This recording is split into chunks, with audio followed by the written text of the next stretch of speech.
Hey everybody, just going to take a quick break from the show to tell you a little bit about Shutterfly. If you're like us, you take a lot of pictures because you have a camera right in your hand all the time. How would you not take a lot of pictures? And we're taking all these pictures, more than we've ever taken in the history of the world. What are you going to do with them all? That's the thing. You used to get a solid picture, and then you'd look through them, and you could enjoy them. Now they're like back on your camera roll. You can't even find them. You don't want that. That's why the cool thing you need to do, and what I did, and I think it's pretty cool, is create a Shutterfly photo book. Oh. What I did, and you're going to enjoy this, Jimmy, because I haven't showed this to you yet, but took all of our pictures from being on tour this year. Oh. All live show pictures, us backstage, us on stage, doing all that stuff, and like some of the venues and things, and made a little photo book out of that. Also, they have free 24-hour designer service as well. With their 24-hour designer service, a professional designer is going to lay out the book for you for free in just a day. Make something that means something with Shutterfly. Enjoy 40% off orders over $29 with promo code SMALLTOWN. See site for promotional details. And now back to the show. Hey everybody, just going to take a quick break from the show and tell you about Noom. Has Noom helped you? I believe it has. Oh, that's got an app. You can do tracking. It's terrific. It does. Noom builds personal plans that can meet individual needs. That's the thing. Takes into account any dietary restrictions, medical issues, other personal needs. That helps build a plan that works for you. And yes, so I know that you've had your own personalized program here that you've been working on.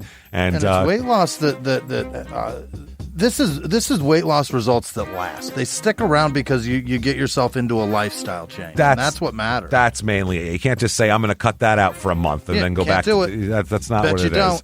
So I'm glad it's helping you. That's great. And it really does. I like the psychology and biology-based approach here. Noom Weight uses psychology. That's why they say losing weight starts with your brain, but it also takes into account your unique biological factors, Jimmy. All of your multitude flora and fauna that goes on inside of you there. Sure, Stay focused on what's important to you with Noom's psychology and biology-based approach. Sign up for your trial today at Noom.com, Noom.com here, based on 3.5-year study of actively engaged Noom users with minimum starting BMI of 25. Individual results may vary. Visit our website for more information. This is a Reese's Peanut Butter Cup sound experiment. We're looking to find the perfect way to hear Reese's so you'll buy more of them. Here we go. Reese's, Reese's, Reese's, Reese's, Reese's. Hey, get out of here, you little stinker. Reese's. Reese's. Reese's. Peanut Butter Cups. That breathy one sounded very creepy, am I right? This week, we look at the circus-loving town of Baraboo, Wisconsin, where a teenager shocked everyone with his unchained brutality. Welcome to Small Town Murder.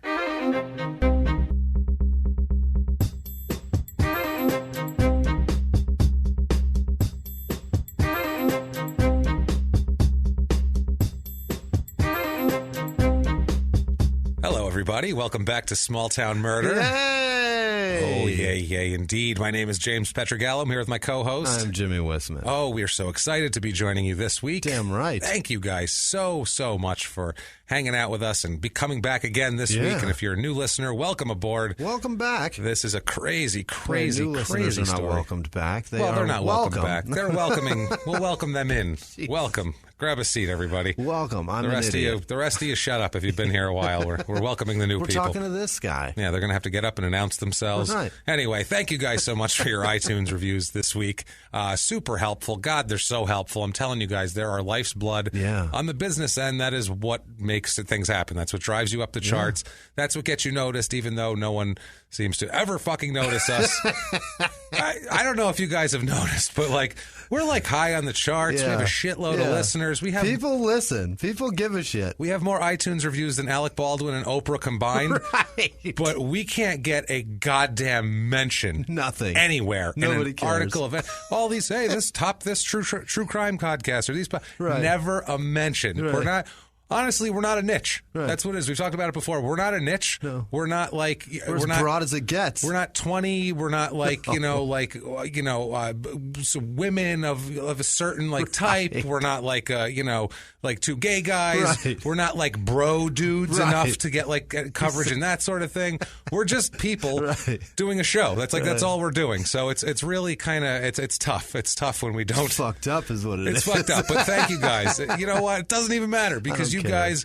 It doesn't matter. You guys are why we're doing it anyway. I'm not doing it for newspaper articles. I'm not doing it for lists. Help to make more money, but still, I'm just saying, you guys. It doesn't matter. We get it from you guys, and that's all we need. Right. So thank you guys is what we're saying for that. We don't need the love of others.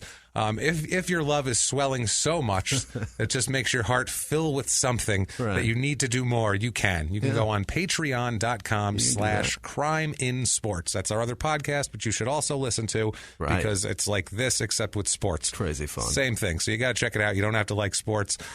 You can also go to PayPal and make a one-time donation if you feel like doing that a little bit more. You do our email address, which is crimeinsports@gmail.com. We'll take it and appreciate the shit out of it. And God is every dime so appreciated. Boy. You guys have no idea, and we'll tell you just how appreciated later on when we do shout-outs and everything else.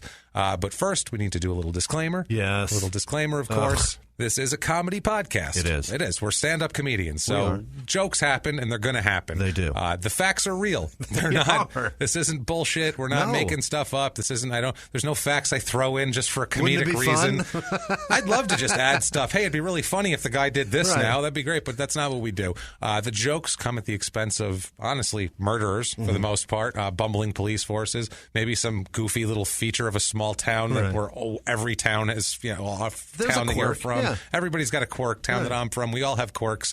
And actually, too, in a few episodes, we're going to have a murder from my actual hometown. Really? Yeah. So you can hear me rip apart where I'm from. So that way, no one can complain anymore because I will be much more brutal on where I'm from than anywhere else in the world. Anyway, deservedly so. Except maybe Santa Claus, Georgia, because that was a little weird. That's stupid. Where we have today is even weirder and scarier than Santa. It's not a themed town, but the town very much started and revolves around something that I find creepy as shit, and we'll get into this. Can't wait to hear. And that the crime is horrific. Absolutely horrific. So stick around for that. But if you think that true crime and comedy never have any place together, don't stick around. You're not going to like this. No. You're just not. So we appreciate it. For you. We'll shake hands, part ways, part as friends. You don't have to send us nasty messages or anything like that. Thank you very much. If you're still around, you're in on your own volition. So buckle up, assholes. Let's go. Shut up and give you murder. Let's do this. Because guess what? We are assholes, but we are not scumbags. Exactly, Jimmy. That's it. Why. We never, ever make jokes at the expense of the victim or the victim's families, ever. We don't try. We're not, like we said, we're assholes. We're not scumbags. So let's do this. Let's head back to the U.S., from Australia last week. It's so hot. Angry, drunken Captain Kangaroo. I got a sunburn on my bald spot. Oh, I'm telling you, it's brutal over there. The ozone layer thin. Yeah. Just thin. It's terrible. We said many times last week how it sounded like Wisconsin there almost. So much like Wisconsin. So what the hell? Let's go to Wisconsin. What do you say? Let's compare the two side by side. Cheeseheads. Let's go to Baraboo, Wisconsin. Okay. And kind of a silly name right off the bat. So that it's sets the tone. Sounds maybe like an animal. It's actually not. We'll get into how it's named. It's pretty tame, actually, and boring, but whatever. We'll make fun of it, and it won't be boring. Much like the majority of Wisconsin. Much like a lot of Wisconsin. If you drive through Wisconsin, which I have, it is just...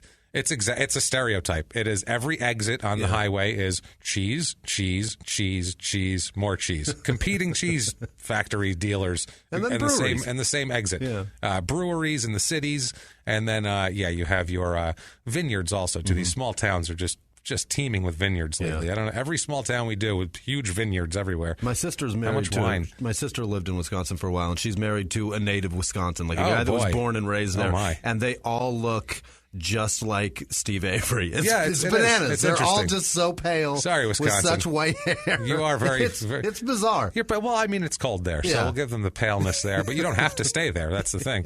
Let's get into Baraboo. It's in the south central part of the state here. It's about an hour from Madison, which is the state capital, and where the college is and all that sort of thing. But No partying going on here in Baraboo, really. It's not Madison, we'll say that. 2 hours from Milwaukee. Eesh. So, it's just kind of rural. It's a haul to get anywhere suburban. fun. Yeah, it's suburban Wisconsin. Okay. It's a boredom, I feel like, is a big deal here, and that's going to play a big part in what we're going to talk about this week. It's in Sauk County. I'm sure I'm not pronouncing that right. Who knows? Honestly, El Dorado is not El Dorado, right. So I'll take nothing for granted anymore. Suck. I know Baraboo is right because I looked up again a local newscast of something hilarious that we'll talk about. Is the best newscast ever. Great. But I'm like, is it Baraboo? And people are going to bitch at me. So I'm like, no. So everybody on Twitter, it's Baraboo. So relax. Zip code 53913, area code 608. 7.47 square miles, so not a tiny town, not a huge town, just kind of a small town.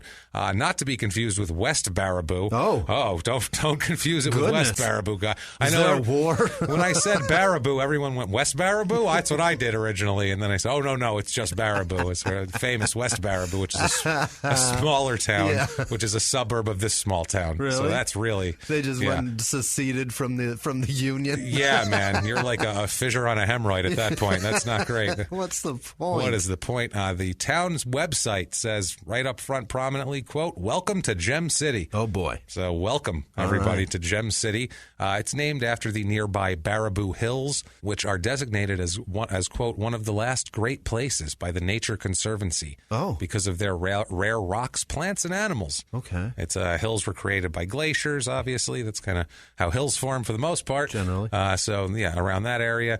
So that's why it's the Gem whatever the hell. Okay. First people to settle, it's a guy named Abe Wood, who sounds boring as shit. It doesn't sound like Abe Wood had no fun at all. He didn't drink. He was a whittler. He didn't smoke. He whittled. Yeah. He got up at like 4:30 in the morning. He was in bed by 7. Yeah, he made whistles and pipes. Yeah, that was it. He made a good duck call, probably. I see these are like duck people, You're I damn think. right. That's Abe Wood. I'm Abe. Very. There's a lot of real tree camo up there. Absolutely, man. Absolutely. He's just very, very stern man. Beats his children. Obviously, 1800s. It's a man named every Abe. 6 or 8 days. Maybe. Come on.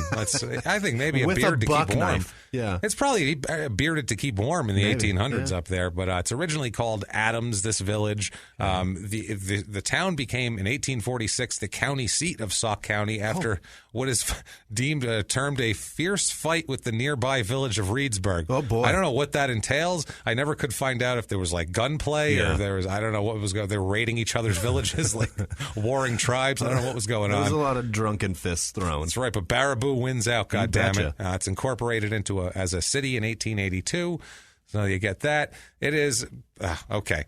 It started out really where the population came from. It was the home of the Ringling Brothers Circus. Oh, my goodness. Are you serious? This is the circus town. Yeah, from 1884 to 1917, it was the headquarters of their circus and also a bunch of other circuses. All right. This was, for some reason, this was like LA. This was like Hollywood for circuses. They called it Circus City. Wow. Circus City, USA right here. This is weird as shit. Full disclosure, I fucking hate the circus, okay?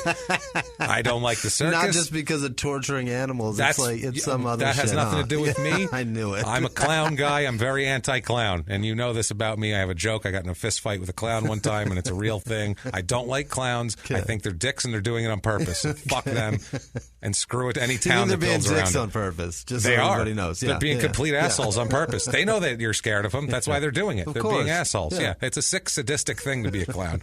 It's creepy. I'm going to scare children for a living. That's nice. for a living. You know it's not much of a living. Not on the side or anything. This is going to be my job. Jesus Christ. So it was huge circus city, several circuses. Today they have the Circus World Museum in Baraboo, and it's a living history museum. It has a collection of circus wagons and other circus artifacts, and they have circuses going on in there. They still have circuses going on? Oh, yeah. It's crazy. It's crazy. It also has the largest library of circus information in the United States. How much circus information do you need? I don't know how many other places are gathering up as many circus facts as they can into one location, but apparently there's some, and these guys have cornered the fucking market, though. The museum used to have a great circus parade, which had circus wagons and performers going all through the street and all through the streets of Baraboo and across the state by train. The Ringling Theater is a grand-scale movie palace in downtown Baraboo. Whoa. So the Ringling family helped put that in. Yeah. Definitely the biggest building in town. Probably. The Ringling home still exists. Really? It still exists, yeah. There was a large munitions factory there during World War II called the Badger Army Ammunition Plant. This place is important. It is. And also, too, Circus Aircraft was there as the maker of the world's best-selling single-engine aircraft, the SR-22. Okay. Was the first manufacturer to install a whole plane parachute recovery system on their aircraft. The whole plane has a parachute? It'll just float to the ground safely after a loss of control. Fascinating. That's amazing. That's like a toy rocket or something that's coming down. Yeah. It's super strange. I think everybody's heard of an SR-22, though. It's a very popular plane. Yeah, I guess it's pretty much the standard whatever plane. Now, in June 2017, this news report that I listened to is amazing, okay? At the circus, they have an 84-pound Asian elephant named Kelly. 84 pounds? 8,400 pounds. Oh, my God. Asian elephant named Kelly. Okay. So one morning in June of 2017 of this year, early in a Friday morning, somebody goes outside of their house and realizes there's a goddamn elephant in their yard. It got loose. So the circus director, a guy named Scott O'Donnell, said, this kind of escape isn't common. It's like, I should sure as shit hope not. It's a goddamn elephant walking around. It's an 8,400-pound animal. Destroy whatever it wants. And who's going to do anything about it? Apparently, she's attracted this elephant to anything shiny, like the nuts and bolts of the enclosure. So she released a couple of the bolts holding a latch hinge. How smart are these giant animals? Stop keeping them locked up because they're too smart for this shit. Giving Kelly, actually Kelly was the escaped one. Kelly escaped. Okay. And then the Isla one went back in there. And they just went over just eating plants out of someone's yard, just eating up somebody's garden. Yeah. That's it. Now, the circus said, well, they highlighted an area that now we know was a weakness. Like, well, I'm glad I didn't stomp an entire preschool class or something to find that out. Jesus How funny Christ. Is that the elephant highlighted that and the people couldn't highlight that. They couldn't figure it out. But these elephants. An elephant's smarter They than will you. highlight it. So this tiny circus town with elephants walking through the streets. It's a crazy place. Population of this crazy place, 12,155 people, which is up a lot, about 14% since the year 2000. Pretty average on a lot of the stats. A few more males than females, which is a little odd.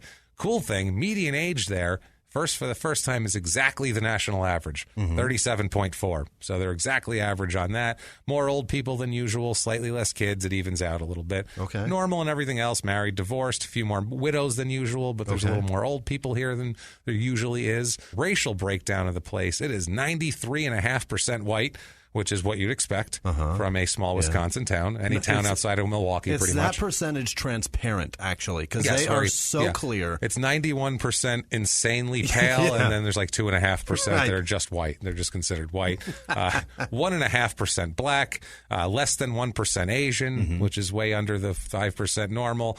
3% Hispanic. So it's a pretty white town, I would say. Just a little town in Wisconsin, a little more religious than I would expect, honestly, for the northern area up there. 51.3% religious, which is actually over the national average by a couple percentages, which we normally don't find in northern states. Right. So that's interesting. Most of the people there, of the 51.3%, are in the Church of the Circus, which is a clown church. I'm just kidding. There's no clown church. Jimmy looked at me nodding his head like, okay, Church of the Circus. Keep going. You were buying that shit. Okay. No. I'm in. 20% Catholic, 20% Lutheran, a bunch of just other Christian denominations, 0%. We pray to the bearded lady. That's it. They do. They have a clown up on a cross. It's very disturbing. It's very odd. Very odd. That would terrify me. Oh, I would run up and punch it right in the dick. I don't give a shit how sacred it is to you. Boom. I would hit it in the dick with a dancing monkey. That's right. Yeah. Who's tied up now, asshole? Let's see what you got. Yeah, you want to blow up some balloons now? I don't think so. You're going to need your hands for that, dick face. Exactly. 0% Jewish, 0% Muslim, as I might expect, honestly, in Wisconsin. 59% Democrat, 40% Republican here, so it's a more democratic area. The economy here is not going terribly. It's just it's a blue collar place. That's why it gets so democratic, because up there in that general area between Detroit and union cheese workers. That's where I was going too. with Yeah. You're probably going to get that. A lot of union cheese workers and. Are cheese workers union? I would hope so. The cheese union. The cheese union. Very powerful, the cheese union. Don't fuck with the cheese union. I'm sure there's a dairy union. It's got to be. I am positive there's some sort of dairy worker union that is very the cheese powerful. Guys are part of it. They're part of that. I'm the cottage ones. You had to ensnare them. If you don't have cottage cheese on board, you're not going to go anywhere in this business. You're not doing anything. Low unemployment rate. By the way, we had a listener send a thing in very, very lengthy, and I appreciate all the effort put into the message about unemployment rates and how they're not really that reflective of things. We understand this isn't like an exact science on the unemployment rate. It's just if it's 3% or 25%, you can kind of get a whiff of what we're talking about here. That's not the end-all, be-all. Right. So we just wanted to clear that up with somebody because we've had one town that was like 25%. Right. Clearly, there's more unemployed people there than this town that has 3.5%. Sure. So it's that sort of thing here. Median household income is $39,923, so right about $40,000, which is a little less than the $53,000 average here. The people here, the jobs, 30% of them, a good chunk, 30% fall in the $25,000 to $50,000 range. Okay. So it's blue collar, and then there's also a good amount in the $75,000 to $100,000 range. I guess cheese managers, they're overseers of the cheese factory. I guess they make a little more. And then very little, only about 20% of the average of $150,000 or more in earnings. So it's not a lot of wealthy people. Cheese doesn't pay very well. Cheese doesn't pay well. You might be able to, you'll make a living. Right. You can live in this town, have a nice little life, go to the circus twice a week like everyone else. Doesn't pay well. That's right. Go to church at 10 o'clock Sunday morning like everybody else. Get home, see the Packer game. You know how it works over there. And the jobs here, very, very blue collar again. Not a lot of engineering, computer science, management, business, finance. All those are lower. Yeah. Meanwhile, your production, transportation, material moving is like 3 times the average, that sort of thing. Yeah. So I assume cheese falls into the production. Probably. I would imagine. Material moving is the shit scooper. That's the shit scooper and the dairy.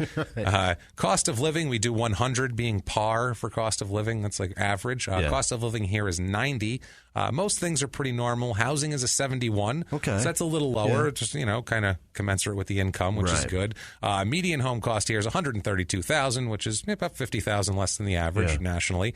Half the houses there are valued between $100,000 and $200,000. Okay. So that's what you're getting. You're getting people are making $45,000 a year, and their house is worth $130,000, and that's what they're doing. And they're going to the circus, and they're hating clowns. Right. Imagine how scared you must be if you're a child that doesn't like town. Oh my God! You're a child who doesn't like clowns, and you live in that. It's all you think of. There's just circus music going in your head all the time. Jesus Christ, these poor kids. Baraboo, Wisconsin, real estate report. Fantastic. I've convinced you to move here. 2-bedroom apartment here will cost you about $780. I found a few houses here. I found a 3-bedroom, 2-bath, 1,600 square foot beauty. Not bad. For $174,900. You want to jump on that? Yeah. Lots of offers already, so get right on that. If you want to spend a little less, I found a 3-bedroom, 1-bath for $110,000. A little starter home there. And if you want to go all out, you are the manager of the cheese factory. You are him. You're running Mr. it all. Kraft. You are Mr. Kraft. You're running Mr. it Munster. all. That's right, baby. You're Mr. String right here. Polly-O himself. It's a 4-bedroom, 4-bath, 3,300 square foot, very nice house for $250,000. That's not awful. Very reasonable for a house of that size and anywhere else in the country, probably, except for small towns mainly, which is what we do here.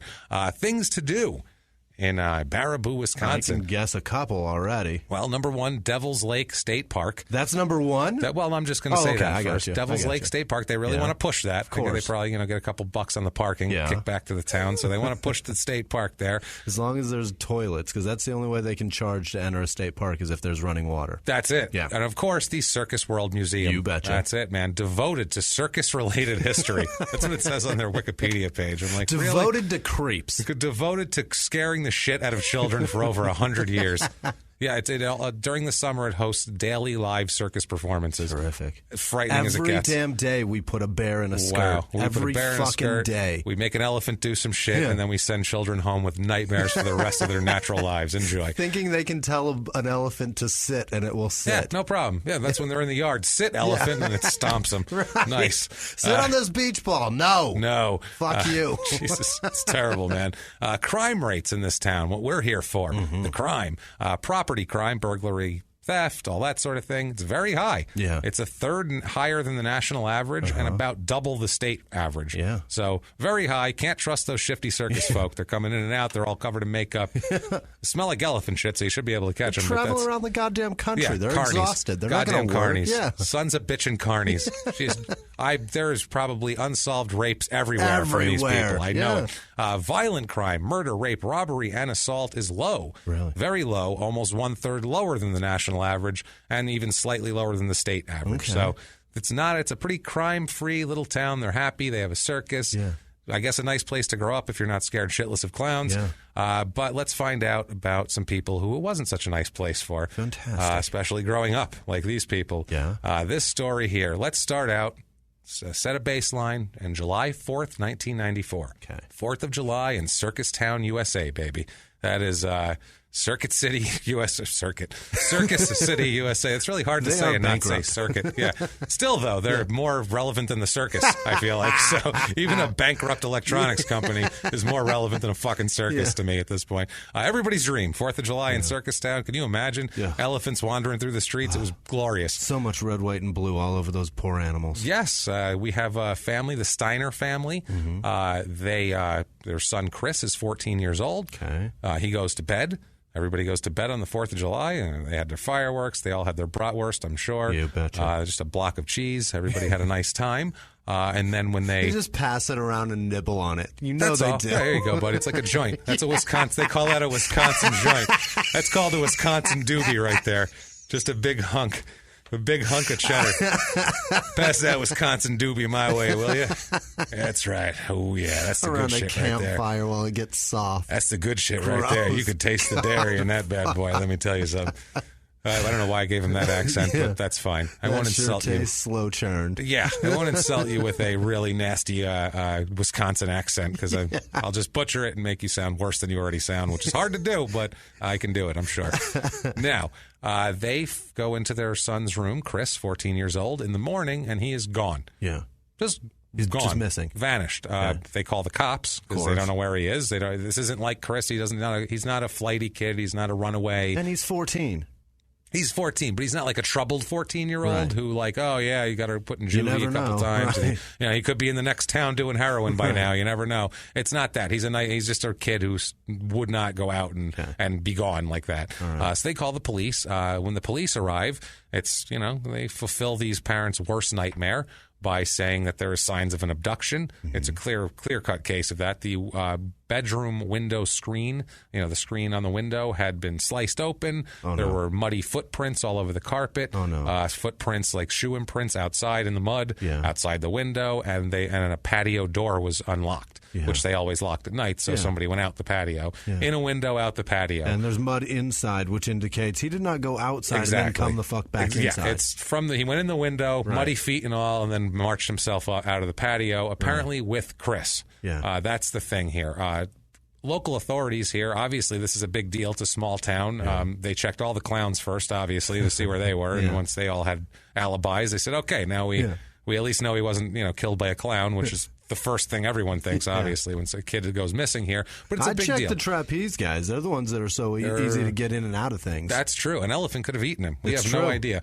But anyway, they search for him. They search for him. Almost a week goes by. 6 days goes by. Oh, my God. Of searching. As a parent?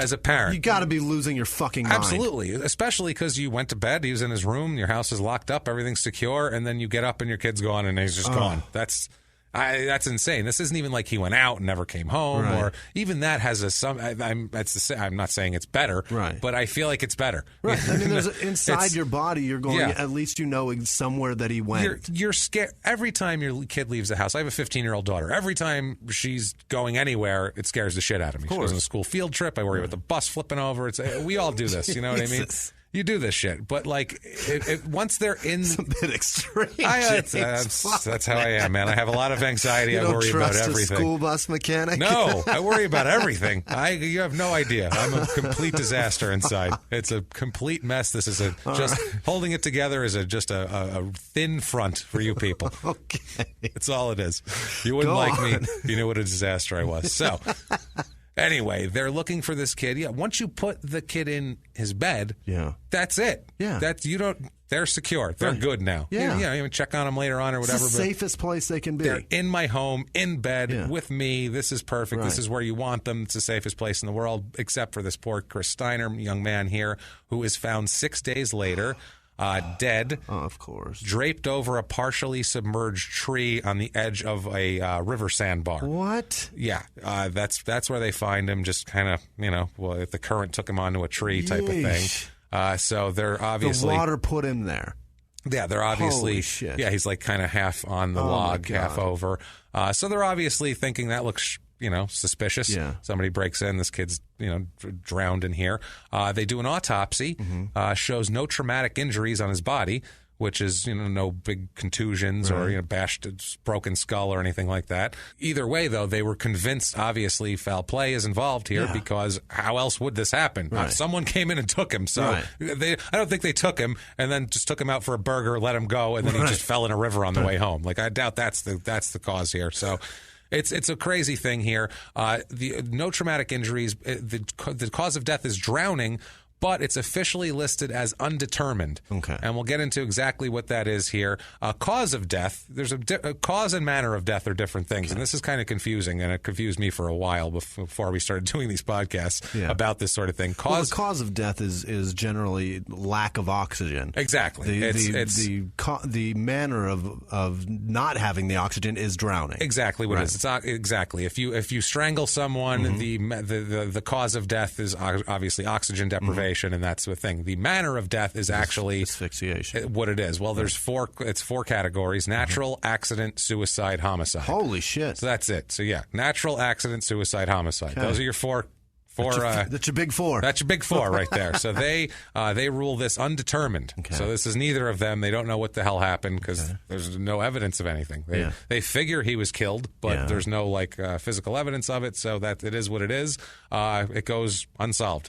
Drowned kid, undetermined. They have no idea where to look. There's no physical evidence. Wow. They have muddy footprints. What are they going to do? Go around like Cinderella to everybody's foot and see if the muddy footprint fits? And 12,000 people in the town. It's kind of difficult. Or 10,000. How many were there at that time? That's the Steiners. They've lost their son. They have no idea why, how it happened. Neither do the medical examiners. Neither does anybody. It's just undetermined.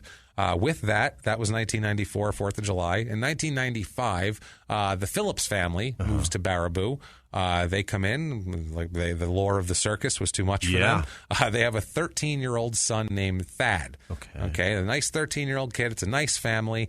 On July 29th, 1995, Thad Phillips wakes up in the middle of the night. He fell asleep on the living room couch watching TV, which, it's summer vacation. It happens. You watch some, I can't tell you how many times it's summer vacation I fell asleep on the couch watching TV because you are allowed to stay up late and watch TV, or your parents are asleep and you can do it because you don't have to get up for school in the morning. I'm 36, I still do it. Oh, it's fantastic. It's a great feeling. It's a great feeling. It is a great feeling, but normally you want to be woken up by a loved one that takes you to a bed or just says, get your ass up, you're on the couch or something like that. Instead, he wakes up by being picked up from the couch and carried through the house. He thinks it's one of his parents. Yeah.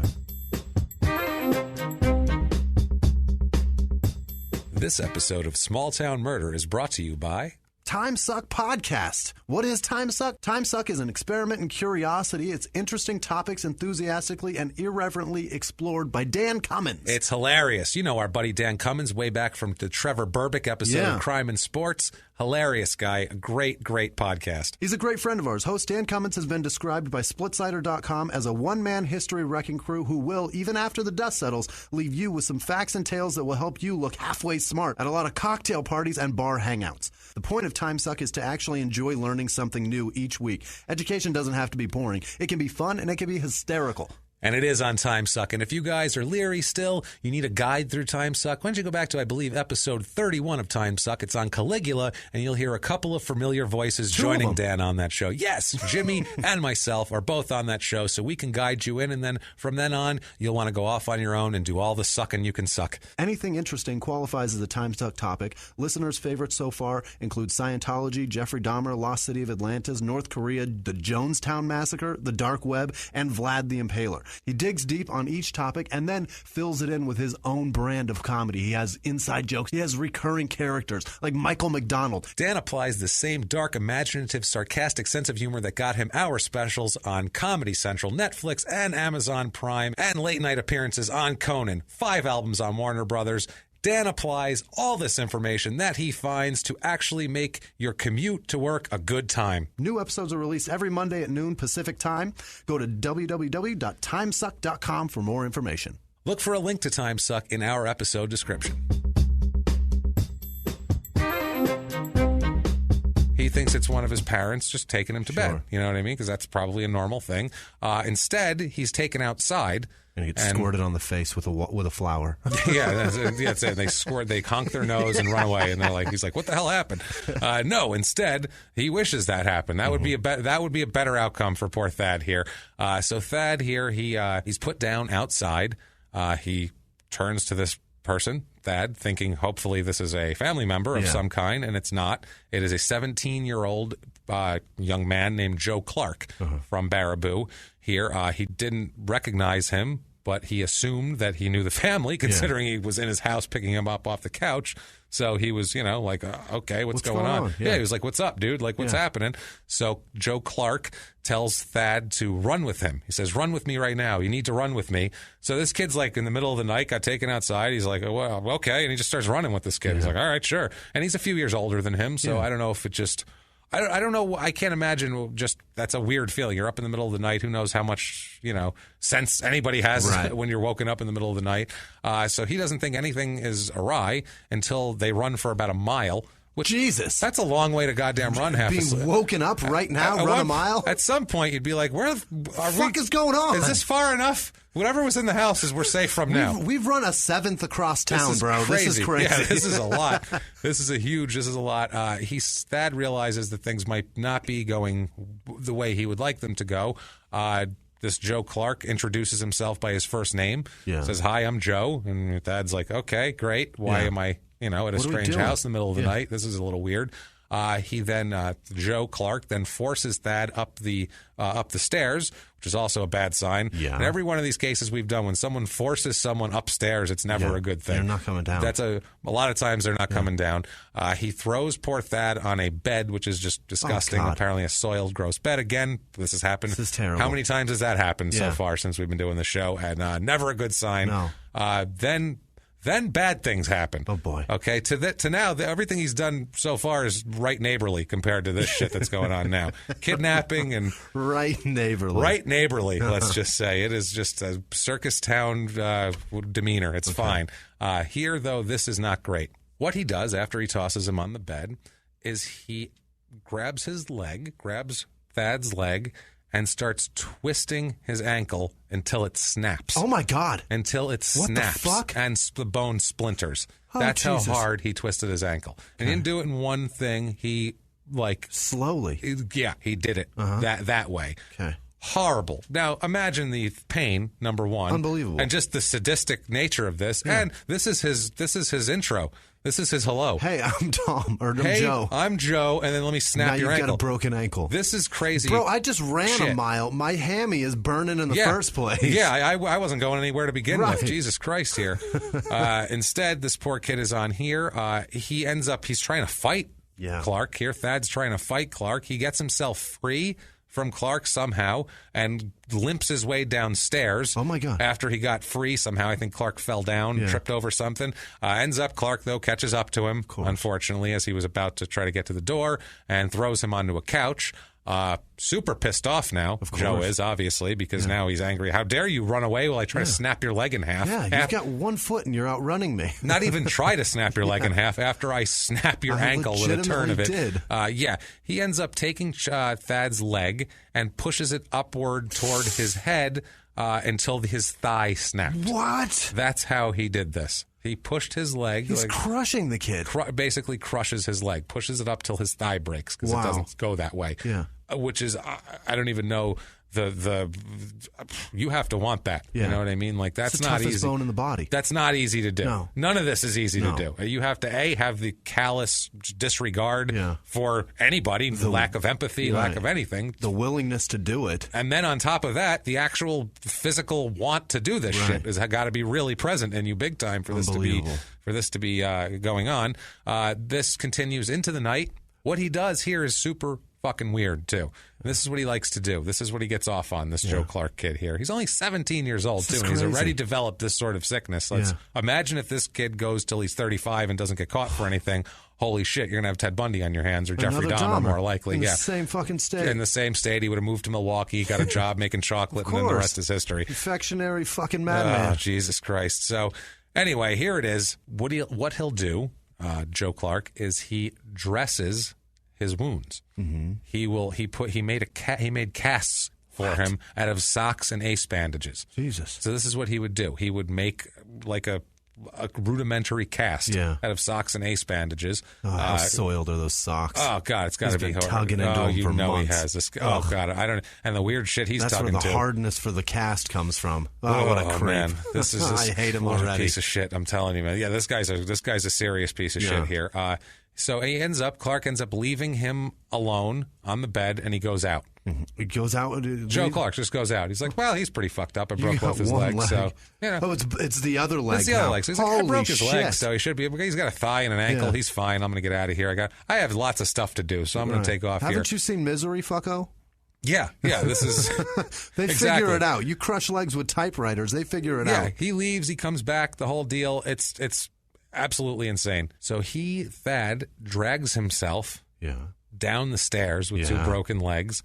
Makes it into the kitchen. Mm-hmm. When he gets to the kitchen, he hears Clark and a girl arrive. Fuck. So he's like, "Oh shit!" And he doesn't know. They didn't know he was in the next room, so he didn't know He didn't know what to do here. But very, very quickly the girl leaves, and so now he's like, "Oh shit!" Yeah. Clark then finds Phillips lying down on the kitchen floor and drags him upstairs and. He makes him pay for it. He again just brutalizes him, threatens to kill him. The whole deal. I mean, he's raging on him completely. Thad can't do anything about it.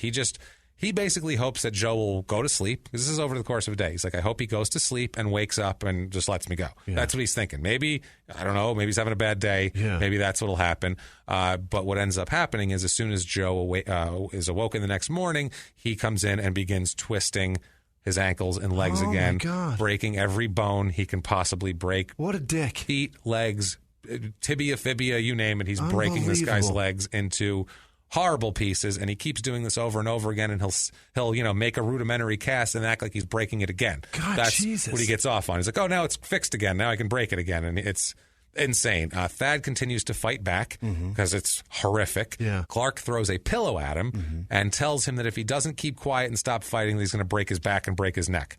So Thad somehow buries his face in a pillow and doesn't make any more noise or doesn't fight back or do anything. While this guy's breaking his bones. And also, too, he'd take breaks. Like we had a couple weeks ago or last week, the guy with the Coke and chips, like he'll take breaks during it and have conversations with him. Like it's like, we're on break now. This is terrible. Like, this is fine. Like I punched out for my 15. It's all good. Let's have a conversation. Thad would try to talk to him. He said maybe if he sees me as a human, he'll stop hurting me, which is smart for a 13-year-old kid, honestly, because that's kind of what they tell people who are kidnapped like that. Try to humanize yourself to people. And never underestimate the will of a survivor. That's what I mean. Yeah, this kid's tough, and he's trying hard. He would ask him, like, why are you doing this? Yeah. He'd say, have you ever done this before? Yeah. When he asked him about that, Joe Clark tells him about something he'd done before. Oh, no. He tells him about a young man named Chris Steiner from last year. We remember him on the riverbank. And also another boy that he tortured. Oh, shit. So he's told him about Chris Steiner that he killed. He said, I killed this kid. Yeah. And then he said he tortured this other boy that we don't know his name at the moment here. Yeah. And he tells him he just likes he has a kind of a fetish about hearing bones break. Jesus. That's what he tells him. He's like, I just like really hearing bones break. And he said he also had an obsession with, quote, fixing them afterwards. You're not fixing shit. You're wrapping it in a sock and an ace bandage and then making it worse, you fucking asshole. It's just so he can think that he's breaking the bones again, and he would do it again. He'd do it every time. He'd load up his feet in the socks, and they said they were very clean socks too. I don't know if he went out and bought a package of socks for this because I'm a doctor now, so it's all got to be real medically clean or what. I'm not sure, but he would continue to do it. He'd jump up and down on his feet and do shit like that, trying to break his feet. It was insane. Also, he'd play mind games with him. On top, not enough that he's physically torturing him. This is horrific. That this is misery times 100. Yeah. This is absolutely insane and here. He's so young. Yeah, at least Jimmy Cahn's kind of an asshole. You know what I mean? Like, it's whatever. Not the character. Actually, Jimmy Cahn's kind of an asshole. So he really is. You could see somebody wanting to torture him. But this is a whole different deal. I know the book was first, and the book is really good, Jimmy. You should read it. I know you haven't. Let's go on. So, Thad, he begs to call his parents. Yeah. Obviously. He's like, let me call my parents and tell them I'm alive, please. Yeah. They're going to be really worried because he's a nice kid. Right. So Joe handed him a phone. So here you go. Go ahead and call your parents. So Thad felt great about that, obviously, and then when he went to dial, the phone's not connected. He would do shit like that to him. That's what just an asshole. Yeah, just say no. Don't hand the kid. It's insane. At one point, Thad hears a phone ring in the kitchen, And it turns out that it was Joe's girlfriend calling him about a date that they had going on for that night. So he says that the phone, there's a phone in there. If I ever get to that phone, I can do this. Dad can, do this. So Joe had to go for his date. Before he went for his date, though, let me just make sure to torture this kid some more. In some pain. So he did that. So he doesn't leave before I come back. Thumped him up, worked his legs again, jumped up and down on his feet, that sort of thing. His kneecaps were literally backwards. Oh, my God. Backwards. Jesus. That's how bad he did this. His ankles, this is horrible. Yeah. There was no bone or tendon. It was just hanging from skin. His foot and his ankle were hanging off of his leg with twisted skin. Oh, my God. That's the type of injuries we're talking about here. It looks like when you turn the bread. Yeah, it is. This is worse than misery. This is absolutely horrific here. So anyway, Joe leaves him upstairs in the second floor bedroom. He goes out on his date. Thad hears the door close, so he throws himself off the bed and drags himself to the stairs. With his hands. Yeah. Now he has before he had a little use of his legs, or he'd like sort of lean here and there. Wibble, wobble. Here he has no use of his legs. Nothing. So what he can do is he can either stay up there or throw himself down the stairs and hope to not kill himself. That's all you can do. That's all you got. Just roll down the stars, and I'm sure your legs are going to be hitting things, and that's not going to feel great either. Yeah. He's not like he's giving him ibuprofen or anything like that, or painkillers. He can slide like a penguin. Yeah, I don't know how he would get over there. Oh, that's true. He could do even then. He just decides I got to face first it. I got to do this. He hits the bottom of the stairs. He passes out from the pain at the bottom of the stairs. He wakes up, drags himself a little more, passes out, drags himself more, passes out. He's like waking up and dragging himself and passing out. The will of this kid, it's unbelievable. Unbelievable. This kid can do anything he wants to do in this world if he gets out of this situation. It's like a non-survivor. Yeah.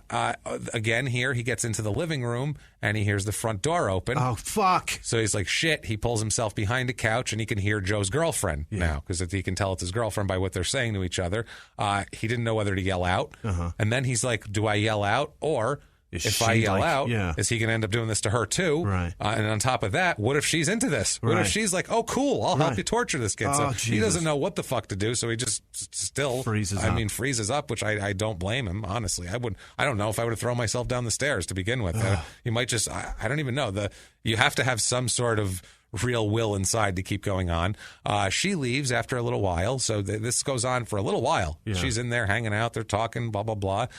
She leaves, and Joe finds him. Clark finds him, and it's...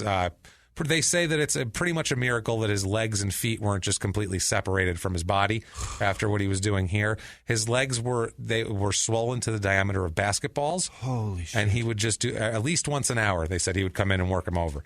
I am sick to my stomach. It's hard. He would dress the wounds and then do it again. Oh, my God. So it's absolutely nuts. By the next morning, his blood vessels are broken during these torture. Yeah. He has huge internal bleeding, Thad. Of course. He has given him no food or drink, so he's severely dehydrated, and blood is pooling up in his legs. He's basically internally bleeding to death. This is a nightmare. This is as horrible a thing as anything we've encountered so far. And we've done some shit.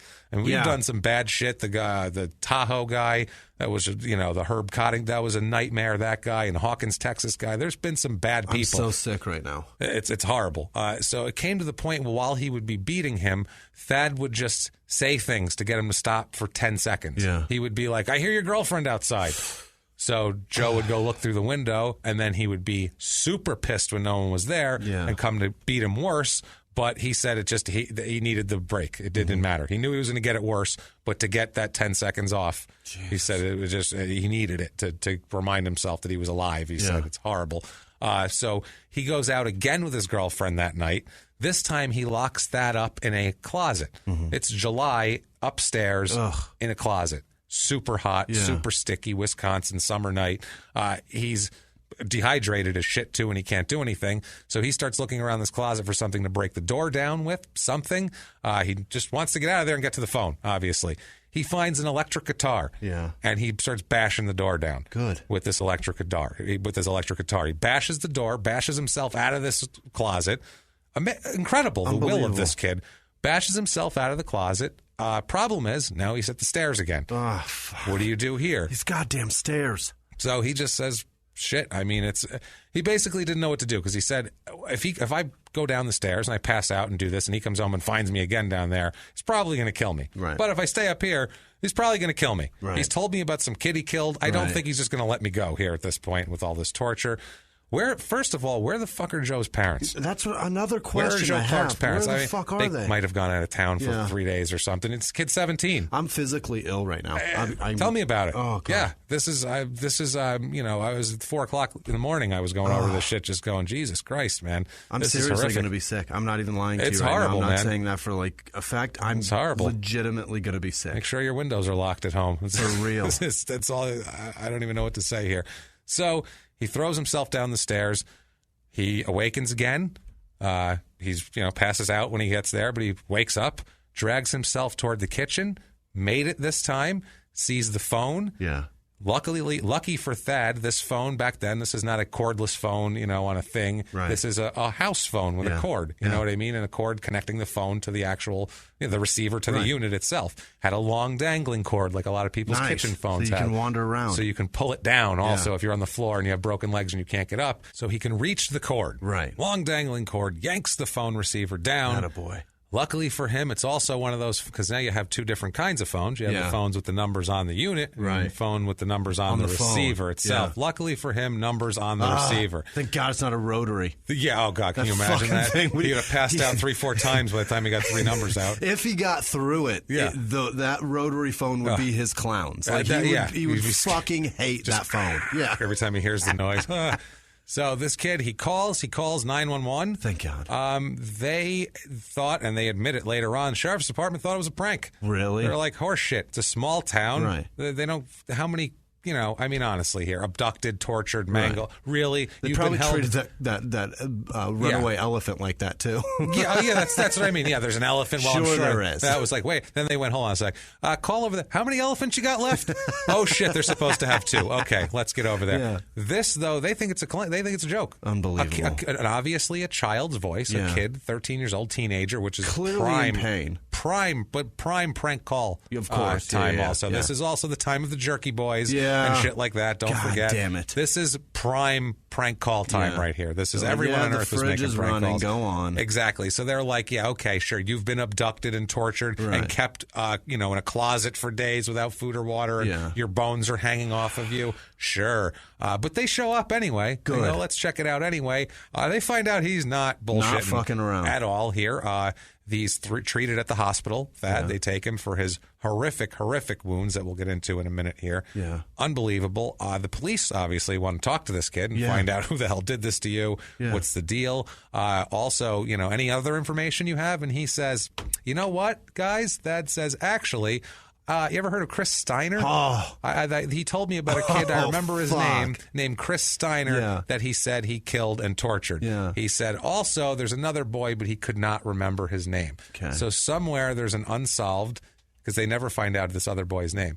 Somewhere there's a boy who was at least tortured, possibly killed, that we've never connected to Joe Clark because this poor kid, Thad, can't remember this guy's name. Jesus. And Joe isn't talking about it. No. Or Joe was just saying that to scare him, but he doesn't need to. He just told him there is a dead kid, and that's for real. And then he tells the police, and the police are like, yeah. We're aware of that. Even Thad can tell that he struck a nerve when he says that name. They're like, oh, shit. Yeah. Wow. And they're like, hey, Thad, do you know where any keys for a RAV4 are at? Anything like that? You got that anywhere? Is that possible? You didn't find one of those little key fob things on the floor somewhere next to a dresser, did you? Because if you did, we really got to sit down and have a talk. We may have another case to talk to you about that. I'm telling you, you never know. Where was Clark, man? Where was he? Well, we'll find out where he was. Okay. It turns out Thad had been held captive for 43 hours. My God. 43 hours of constant torture. Just begging in that entire 43 hours for 10 seconds of breaks. That's it. Oh, of constant torture. And then when you don't have constant torture, you're trying to get out, scared shitless, throwing yourself downstairs. Passing out from the pain. He had horrible fractures to basically every bit of his legs. Yeah. His legs were completely destroyed. He required just a ton of surgeries to fix all this. And this kid is so much tougher than me. Oh, my God. At Insane. 13? 14? Oh, 13 he was at this time. 13. What a little badass. For years he had surgeries, too. It wasn't like, oh, we fixed it. It was like, well, in the next round of surgeries, we'll try to, straighten this part out. And it's so many rods and pins. So bad here. Permanent limp, obviously. He can't walk right to this day. Yeah. Soon afterward, the police arrest Clark. Good. Thankfully, on this whole thing. Now, they want to know about Steiner's body because they did an autopsy and found no abrasions, well, they don't do x-rays in an autopsy. What they do is they check for things. They might check the skull, things like that, but they don't x-ray the entire body, and so they have to exhume Chris Steiner, which is terrible for the parents, but at that point, you'd be like, wait, this might catch somebody? Right. Yeah, dig him up and check him out because I want this asshole put away. I'm going to relive all that pain, but at least there may be some closure at the end. Exactly. They find out from the exam there was no long bone x-rays taken. They took x-rays of the skull and of the hands for defensive wounds, but they didn't take any of the forearms, of the none of the lower appendages, long bone x-rays they called them. So they check on that. We'll get to that in a second here. A notebook also was found in Joe Clark's bedroom with underneath each, he had headings.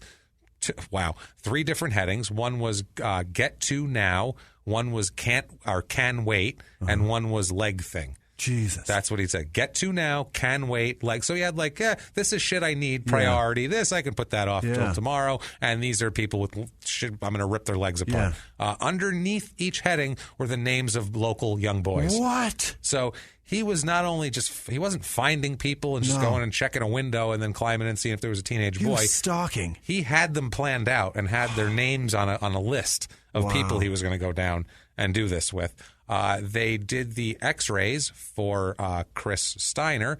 Turns out his x-rays were basically identical to Thad's and his legs. Identical wounds. Wow. Absolutely identical. Almost every bone was broken in the exact same spot. Holy shit. Exact same spot. This is what he's into, this asshole. Unreal. So on September 7th, 1995, the state files a criminal complaint against Joe Clark, obviously. It's 8 crimes. This is for Thad here. 8 crimes, allegations that he kidnapped Thad, stomped on his legs, twisted his ankles, the whole deal. Kept him locked in the closet. None of this looks good in court here. No. Clark, in black and white. In black and white. That? It looks really bad when it says, quote, this is from court documents, quote, threatened and suffocated him and kept him imprisoned in a locked closet without food or days until he was able to escape and call for help. Jesus. That sounds bad in court. There's just no one wants that read about them anywhere. Eventually, Clark, because the evidence is overwhelming, he was in his house. Yeah. The kid, he can describe everything. He's got a book that says leg thing and his name under it. Pretty good. Pretty sure that this is what happened here. That's a fascinating way to file that kid away. Leg thing. Leg thing. That's my leg thing. My leg thing. That's what I got out of it, too. What a weird thing to write. That's my thing. Yeah. The leg thing that I do. The leg thing. It's that basketball thing. Like we play horse in the driveway. Like, what are you talking about? Leg thing. Oh, Jesus. Absolutely that thing nuts. I tugged to, that leg thing. That's so creepy. Wow. Clark eventually enters a couple of no contest pleas and a couple mixed with pleas of not guilty by reason of mental disease or defect to the one, his charges are 1 count of attempted first-degree intentional homicide, obviously. Yeah. 1 count of causing great bodily harm to a child. 1 count of mayhem. Yeah. 1 count of causing mental harm to a child, and 1 count of child enticement. Mayhem's a fucking amazing charge. Every time anybody's charged with that, I'm like, you're a real piece of shit. We have kind of a court definition of it, too, because he argues about it later on. The jury here, unsurprisingly, finds that Joe Clark is definitely mentally responsible at the time of his offenses, and they find him... Because he went out with his fucking girlfriend and then came right the hell home to do the same thing? Yeah, he's probably mentally responsible. He had a lot of plates spinning. Yeah, I mean, he did. He had a girlfriend. He should have been in the fucking circus. Thank you. Thank you. He's so good at plate spinning. He's so good at plate spinning, and we'll talk about something else in a second, too. But, he finds him mentally responsible. He is found guilty. After the court sentences him, which we'll get into here in a second, the court sentences him here to a total of 100 years imprisonment. Holy shit. He gets for just 100 years. Yeah. 100 years just for Thad. Holy shit.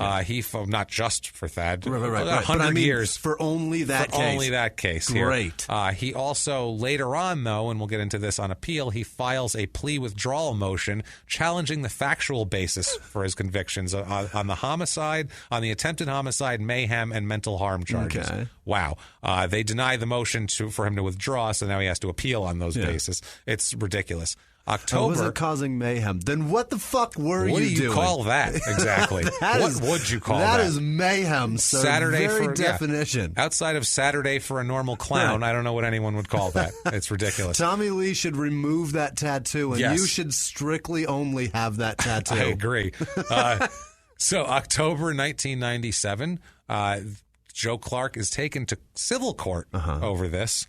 He is ordered to pay damages to Thad of $21 million in damages. Now, obviously, he's never paying that. He's in prison. Yeah. Unless his parents are a wrangling person, then they're never going to see $21 million. That's the thing. Yeah. Thad testified too. I mean, that's going to up that amount if you get the kid on the stand talking about how he enjoyed breaking my legs and torturing me and putting me in pain.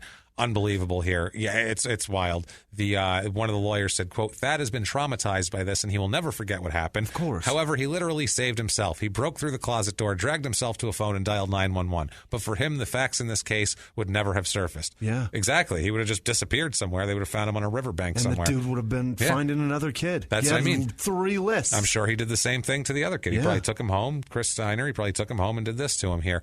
They pay him also. They also order him to pay $31,566 in medical damages, and the other two, the $21 million or $6 million in compensatory damages, and $15 million in punitive damages. Okay. So this he's serving at least a 40-year sentence out of the 100 years, but he may make money off the case. The judge said. Really? The judge whose name is Virginia Woolf, actually, which cracks me the fuck up. Yeah, the judge's name is Virginia Woolf. She said, given the sensational nature of this case, it is entirely possible that the defendant can reap some financial gain through media coverage in the future. Okay. So in case he gets out and something happens and he makes a dime off of this, you're giving it to this guy. Victims fund. Good. Yeah. Because this guy fucking deserves it. Hell this yes. kid. This isn't even like his parents or anything else. This is actually him. Yeah. Like he's limping every day. He deserves some cash There's out of that. no jog in this kid's future. Shit no. What he did here, Clark files motions right around the same time for a new trial for the Thad thing, and his lawyer asked the judge to throw out the convictions of the ones we talked about, mayhem, attempted homicide, and also he is to stand trial in the next month on the death of Christian Steiner, the 14-year-old found in the river that we know about here, in court for the Steiner case here. It was he pled not guilty. The exhumation of the body and the x-rays and the identical wounds, that doesn't bode well for him. For a guy that's already convicted of one that's exactly the same. And the fact that there's a witness saying he told me he killed him, and that's as he was doing just like the he was same doing thing. It's exactly the same thing. Yeah, it's ridiculous. Clark's parents try to testify. Fuck they them. do testify. Yeah, fuck you guys. Watch your goddamn kids. Apparently, it wasn't at his house because. I don't know how this ended up happening, but it had to be at a different house or something because his parents testify that their son was home asleep in his room on the night of the Chris Steiner killing. Okay. So I don't know that night if he took Chris Steiner back to his house to snap his legs. They got a hell of a or memory. if he took him right to the... Yeah, that's what I mean. You know what I mean? A year before that. He was definitely in his bed. It was fucking a year ago. It was the 4th of July, though. Yeah. So that means, I remember. We all watched fireworks. We did this. We went home. He was in his room. You know who else thought their kid was asleep in their bed? Exactly. You know what I mean? Exactly. Fuck you. No, but I mean, I could see them Not trying fuck you, to... but Fuck that. I could see them trying to, say, no, we remember. But... Yeah. It doesn't matter because a bunch of other witnesses, claim that his parents were very heavy sleepers because they were drinkers, and also that Clark regularly snuck out of the house through the upstairs window. That was normal. His friends testified. A bunch of people, the neighbors testified. Ridiculous. Yeah. Also, damning testimony here. A former juvenile detention inmate, who was in there with Clark, said Clark admitted to her that he killed a boy and placed his body over a tree in the river. Wow. That's pretty specific. That's pretty damning. You had that with broken bones and this and that. You know who knows where that body was found? The police and somebody else. Yes, motherfucker. someone else. Just someone. Possibly you. Maybe you, because you're the only one telling people about it. So. You just blurted out exactly how it happened. No one else is telling people details of that nature. So, it's possible. I hate him. I hate this son of a bitch. Legitimately hate him. I'm telling you here. I have a theory here in a second here. Now, on November 7th, 1997, he is found guilty of intentional homicide, and he is sentenced to life in prison plus 50 years. Good. Just in case. We're going to keep your insane, twisted ass in jail. For a long time. Clark maintains his innocence in the Chris Steiner murder to the end of time. He's still sitting in jail in 2017 going, I don't know what happened to that kid. Wasn't me. Weird. That's all I know. Now, both of these things happened in July. Yeah. Okay? This asshole was bored. Yeah. This son of a bitch was fucking bored. He's got a problem with July. Which pisses me off because it's not like it's 1935. No. He wasn't on a farm in the middle of the fucking Depression. He had Sega Genesis, for Christ's sake. Goddamn right. If you have Sonic the fucking cocksucking hedgehog, you have no excuse to murder for boredom. I'm sorry. And if he would have been just patient for a few more months, NBA Live 95 was about to come out. Unbelievable. And you were going to lose your mind. NHL 93 was a top-notch game, a hockey game. It was really great. But this asshole, no. If you have Sega Genesis, boredom is not an excuse to murder anybody. By the way, on that sentence, too, he will have to serve 70 of the 110-year sentence he received before parole? For Steiner before he's eligible for parole. Boom. Because 110 years will be consecutive with the 100-year sentence he served before he's that. He's going to be 87, 88. Well, that's with that. So he's pretty much just never be eligible for parole. Good so night. He's not eligible for parole until 25 years of that conviction. Okay. So he's eligible for parole in 95 years. Unbelievable. From 1997 when he was 20 years old. Sleep well, so fucker. if he lives to be 115 years old, he can walk right out of that prison, and I hope somebody knocks him over and snaps his fucking ankles. Won't even need to. Just knock him over. Ankles. They'll break on the way down. Unbelievable here.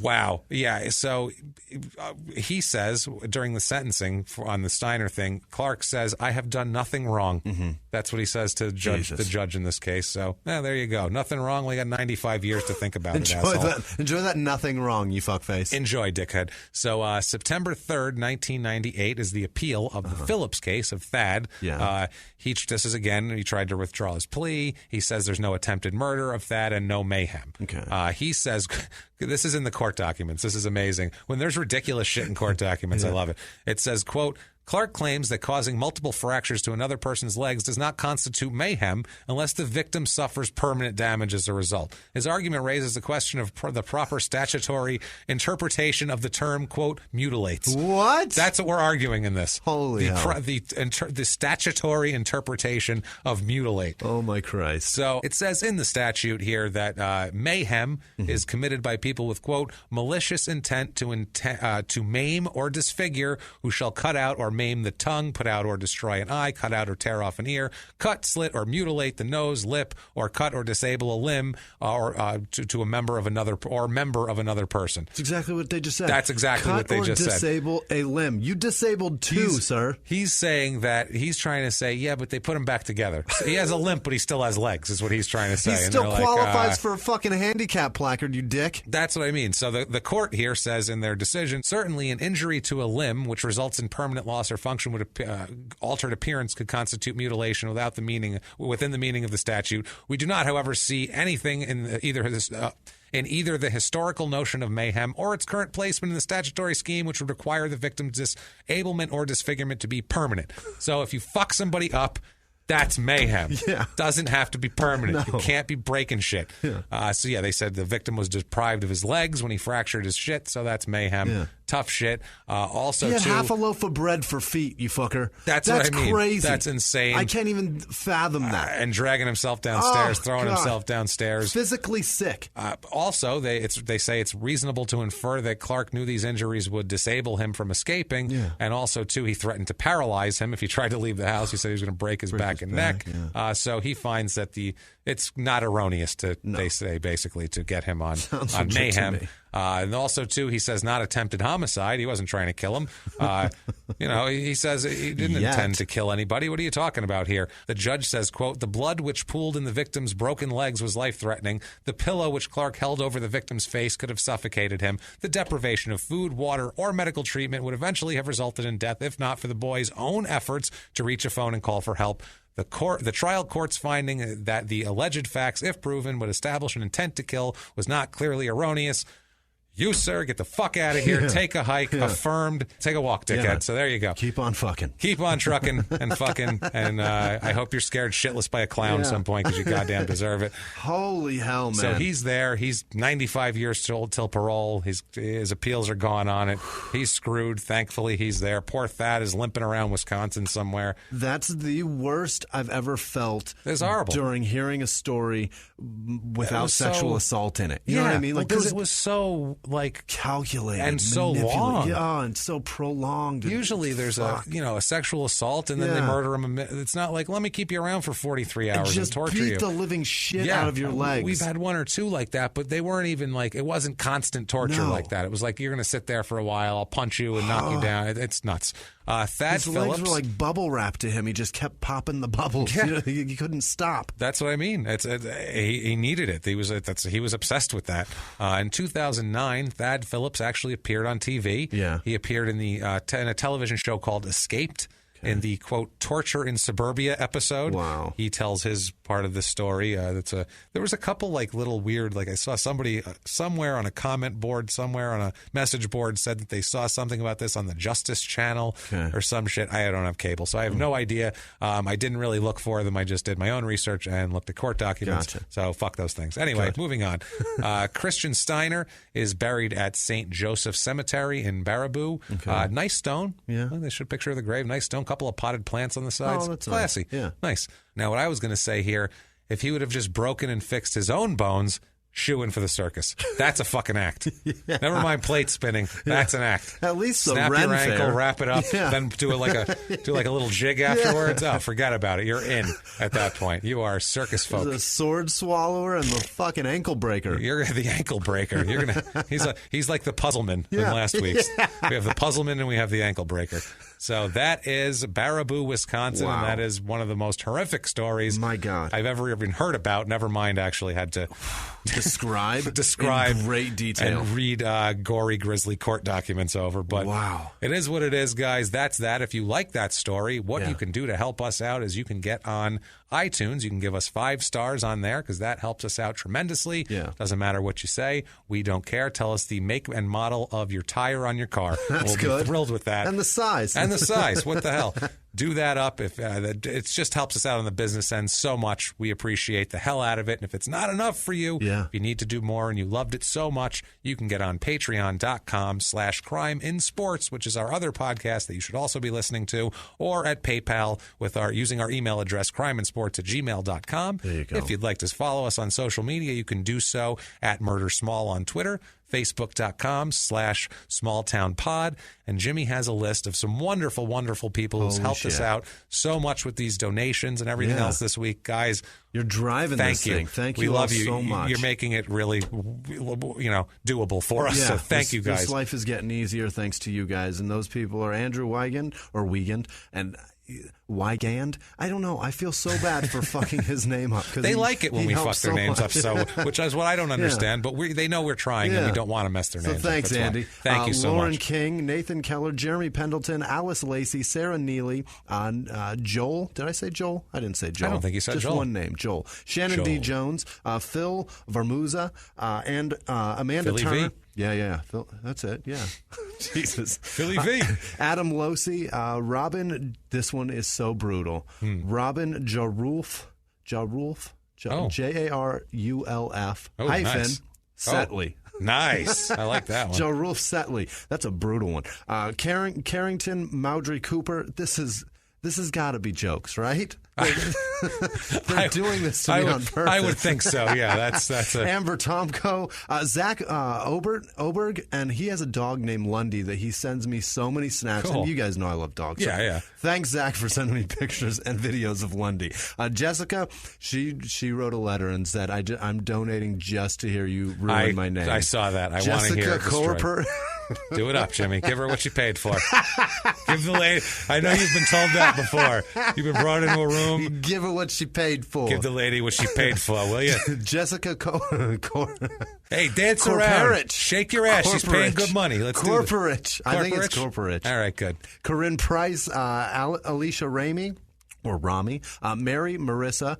Those are two different people, Mary and Marissa. Mary and Marissa. Leah Fiddler, Sarah Paling, Stephen Dean, Rebecca Elner, Meg Shattuck, Meg Shattuck, Devin Scott, Althea Fung, Nikki. I was getting on a roll. You were working Nikki Zarnecki, hey. Donna Getson, Ricky Tingle, Claire Jeans, Donna get some, Johns. yeah. That's it. Donna get some.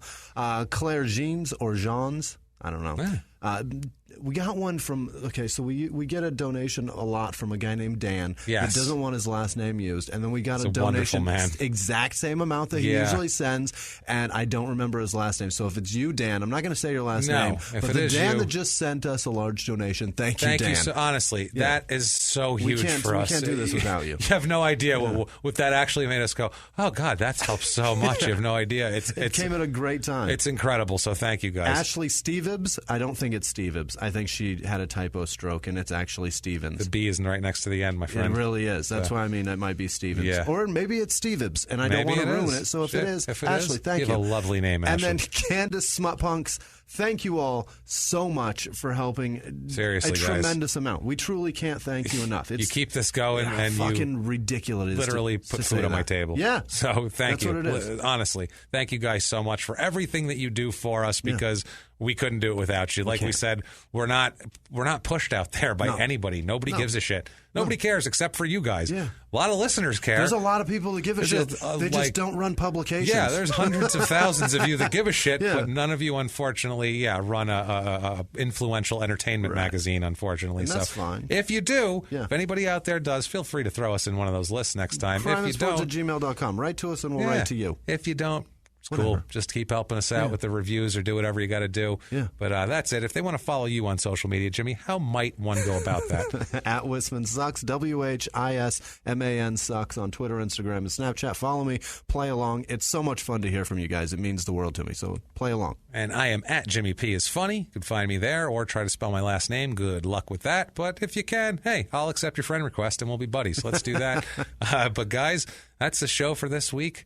It's been fun. It's been disturbing. Yeah. But, man, till next week, guys. It's been our pleasure. Bye.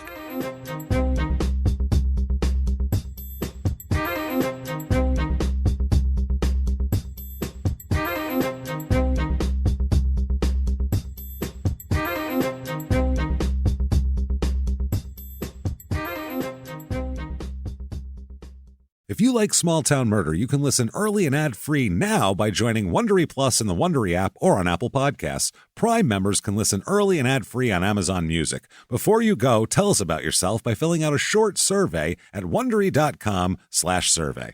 In the 1980s, a rosé swept the country. Hey, Mike, I really like this White Zinfandel. Well, good. Now put it down. I'm going to try another one. White Zin became America's top-selling wine. But most don't know that this sweet drink has a sour history.